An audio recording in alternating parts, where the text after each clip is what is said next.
Apito Final.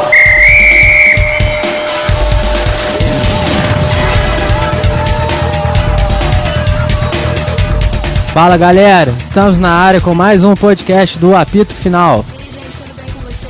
E aí galera, hoje nosso podcast terá como tema principal os jogos de volta das quartas de final, que por sinal foram 4 jogos dignos de Copa do Brasil. O que vocês acharam? Pedro, Natália? Foram mesmo, né? Jogos tiraram fôlego, tinha que ter, né? Quartas de final da Copa do Brasil é sempre assim, mas como tem sido de costume no futebol brasileiro, né? Tinha que ter erro de arbitragem envolvido aí. Pois é, e realmente foram jogaços, pena que o meu Vascão não conseguiu nada, uma pena. Vamos começar falando sobre Fluminense e Grêmio.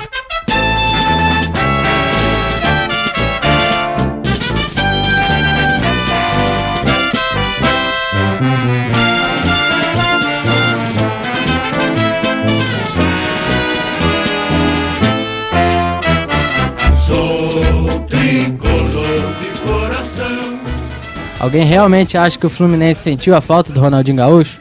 Como já diria Eurico Miranda, o Ronaldinho não fez 90% de falta no jogo de ontem. Aliás, não fez nem 10%, quem dirá 90%, porque ele não fez nada durante esse tempo que teve nas Laranjeiras. Eu também acho que o Ronaldinho não fez falta pro Fluminense, ainda bem que faltou os 10% pra ele fechar com o Vascão, né, gente? Ainda bem nada, os vascaínos ficaram tudo chorando quando ele foi pro Fluminense, ficaram tudo de Igual recalque. Léo Moura também foi pro Vasco. Léo Moura e Ronaldinho Fiquei Gaúcho sabendo no disso. Vasco. Tá bom, gente, chega. Bom, então vamos deixar esse papo de lado, né? Vamos falar sobre o jogo, que foi um jogaço. Tem que falar bem do Fluminense, que jogou bem demais. Muito bem, foram impecáveis no primeiro tempo, mesmo jogando fora de casa. E foi realmente um jogo de tirar o fôlego. Depois do empate do Grêmio, já estava desesperado. O Fernandinho, aquelas bolas aéreas no finalzinho do segundo tempo, infernizaram a nossa vida. E o Cavalheiro fez boas defesas, né? A zaga do Flu conseguiu controlar a pressão do Grêmio e o time conseguiu também controlar o psicológico, mais importante. E afinal já estava jogando em Porto Alegre e não muito bem no Brasileirão, né? O Fred deixou de ser aquele cone que foi na Copa do Mundo, né? Que todo mundo só reclamava dele, só xingava. E ontem ele fez o que sabe mais, posicionamento impecável dentro da área. Mesmo cercado de 4 marcadores, ele conseguiu se desvencilhar da marcação e cabeceou um cruzamento perfeito do Marcos Júnior, abrindo o placar na Arena Grêmio. Eu acho, não falando sobre o jogo agora, mas falando sobre a inveja que os flamenguistas e os vascaínos têm do Fred. Porque não é possível. Tem Guerreiro e Kaique, eu tenho inveja de... Quem que é guerreiro, gente? Ai, nossa. Jorge Henrique. Jorge Henrique, gente. Jorge Henrique é bom, o Fred é ruim. O Fred é cone.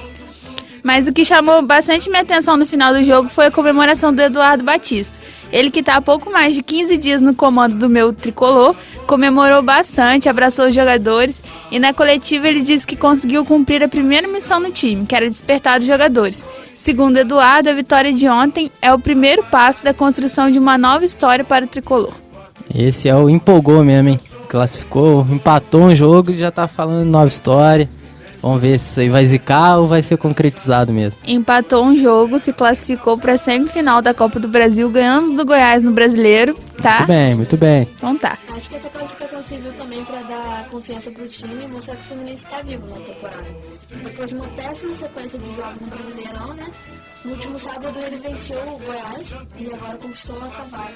Muito bom. Ainda falando, né, do jogo do Grêmio, todo mundo sabe como é difícil ganhar lá na Arena, no Sul. A torcida do Grêmio faz muito barulho, como fez ontem. Mesmo o time perdendo, o time empurrou, a torcida empurrou o tempo inteiro. E é nessas horas que a gente flamenguista sente falta, né? Aquela torcida de 2013, aquela que cantava, mesmo perdendo de 3-0, continuava empurrando o time. Diferente da torcida de hoje em dia, que o time perdendo, tá preocupado em aparecer no telão, pra dar tchauzinho pra família, pra tirar selfie. Só sabe fazer isso. O Pedro e seus desabafos. E ontem os jogadores comemoraram de forma efusiva, porque, como eu disse, ganhamos do Goiás sábado pelo Brasileiro. E ontem conseguimos essa classificação heróica. E no final do jogo, eles se reuniram lá na zona mista, cantaram aquela famosa música que surgiu em 2009, quando o time conseguiu escapar de forma heróica do rebaixamento.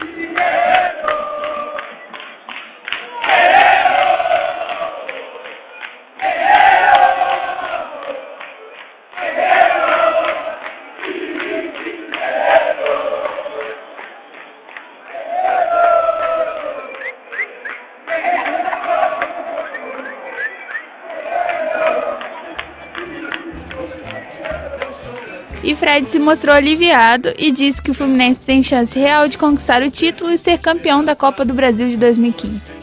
Agora o próximo confronto é contra o Palmeiras, né? Dia 21 de outubro. Semifinal da Copa do Brasil, que tem tudo pra ser um jogaço. Concorda?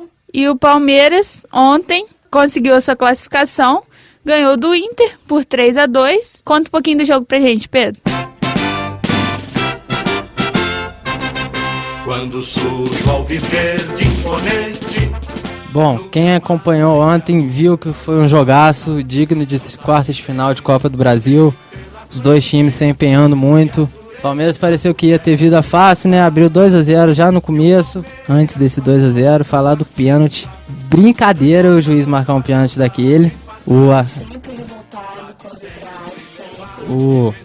Quem viu, né? Aqui não dá pra mostrar, óbvio, mas quem viu, claro que viu. E o lance que o Lucas tava partindo pra área e escorregou no campo, porque o gramado tava horrível, porque teve show do Rod Stewart e da Katy Perry uma semana antes e a concessionária não soube administrar direito, o gramado tava mal cuidado.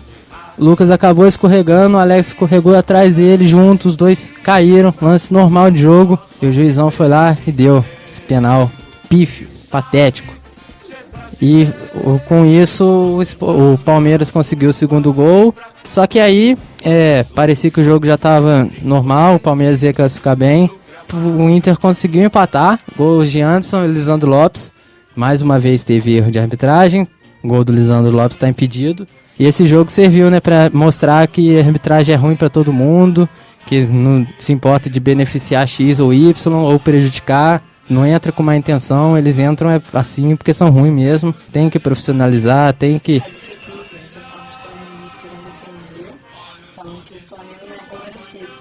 Mas eu não vou entrar nessa discussão, sempre é.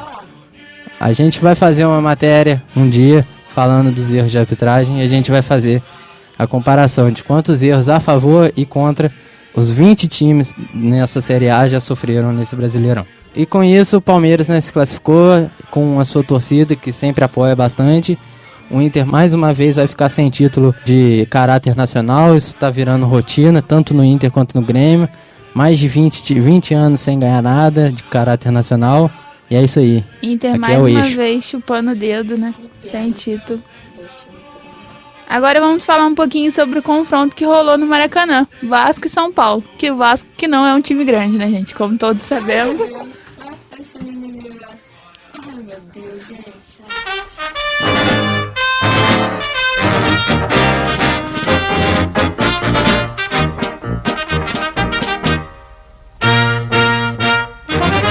Vamos todos cantar de coração. Se mostrou grande, né? Só com o público. Que vocês querem saber? Acho que vocês já sabem, né? Umas quartas de final.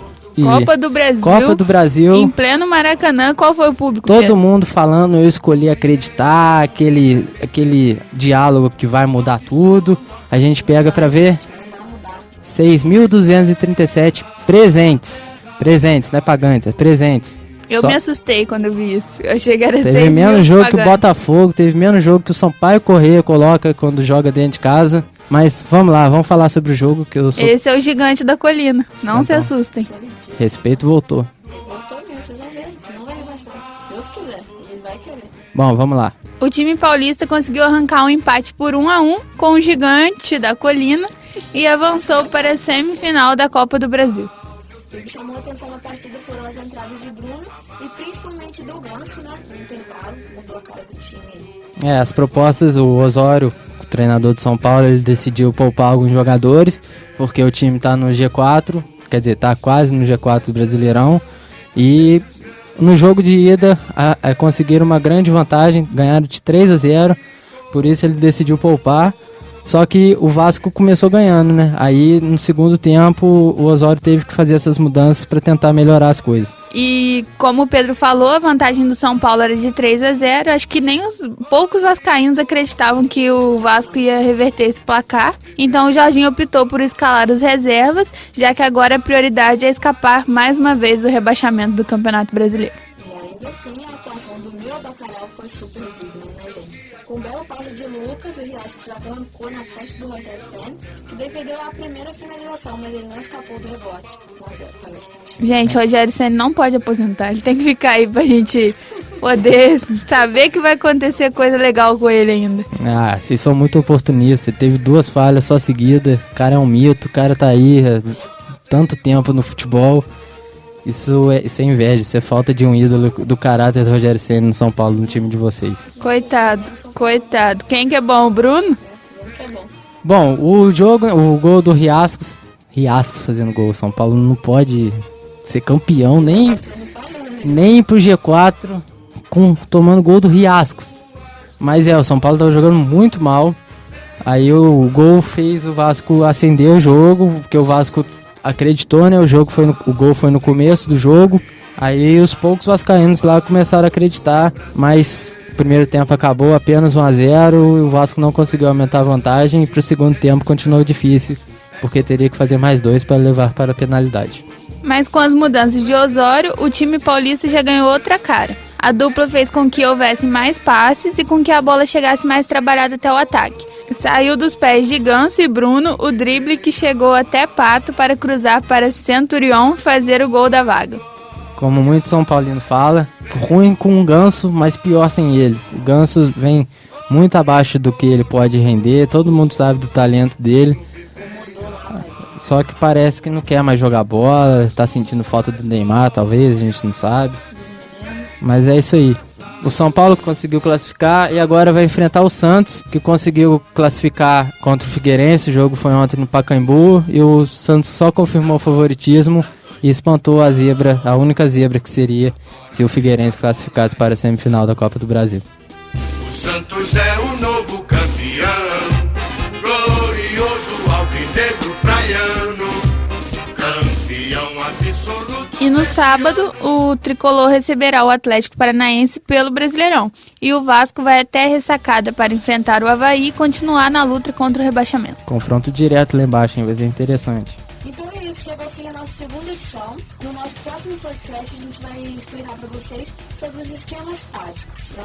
Os famosos 4-4-2, 4-3-3, 4-2-3-1, que quando falam você fica viajando e achando que é o resultado da Mega Sena ou do jogo do bicho. Então não perca a próxima edição, que vai ao ar na próxima sexta. E é isso aí, pra vocês ficarem craques nos esquemas, vocês vão sair do próximo programa entendendo tudo. Que antigamente 4-4-2 era o mais utilizado, né? Mas hoje, com o esporte sendo muito ofensivo, muitos times, tanto em âmbito nacional quanto internacional, optaram por usar o 4-3-3, colocando 3 jogadores à frente, 2 no meio campo. E é isso aí, isso é papo para a próxima semana.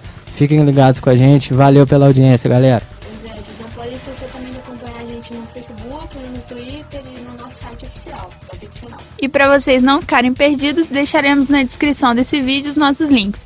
Até a próxima e fiquem ligadinhos na gente. Até a próxima, galera. Valeu aí, espero que tenham gostado bastante. Tchau, gente. Beijo, até a próxima. Apito Final.